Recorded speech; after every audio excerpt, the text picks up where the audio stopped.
Why did my restaurant close?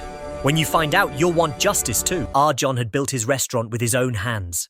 For 20 long years, he cooked every meal, cleaned every table, and greeted every customer with a warm smile. People didn't just come for the food. They came because John made them feel at home. But hard times don't knock before they come. After the pandemic, business slowed, bills piled up, and John began to fear the unthinkable, losing the place he loved more than anything. One afternoon, a sleek black car pulled up outside. Out stepped a woman in a designer suit, sunglasses covering her eyes. Her name was Karen, a wealthy real estate CEO known for turning small businesses into luxury malls. She walked in like she already owned the place. "Nice little restaurant you've got here," she said with a smirk. "If you ever think about selling, call me." John shook his head. "This place isn't for sale." Karen's smile didn't fade. In fact, it grew wider, the kind of smile that hides something dangerous. Days later, John arrived at work and froze. The front door was locked, with a brand new padlock. A bold red "Sold" sign was taped to the window. Standing there, holding a stack of papers, was Karen. "It's mine now," she said, her voice dripping with confidence. John's heart pounded. "What are you talking about? I never sold this place." But Karen held up the papers with his signature at the bottom. The problem was, John had never signed them. He went to the police. The officer glanced at the documents, then shrugged. "She owns it now. If you have a problem, take it to court."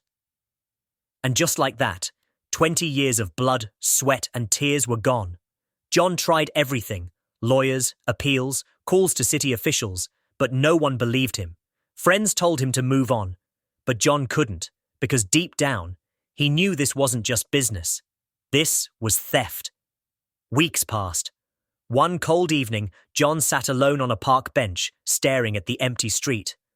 That's when a familiar voice called his name. It was Mr. Williams, a retired lawyer and one of John's oldest customers. "I heard what happened," Williams said, "and I think I can help." John explained everything, handing him the papers Karen had shown the police. Williams studied them closely, then his eyes narrowed. "These signatures, they're forged." And then came the breakthrough: security camera footage from the restaurant's office. It showed Karen's assistant sitting at John's desk, copying his signature onto the documents. They had her. In court, Karen walked in with the same confident smile she wore the day she took the restaurant. But when the judge saw the footage, that smile disappeared.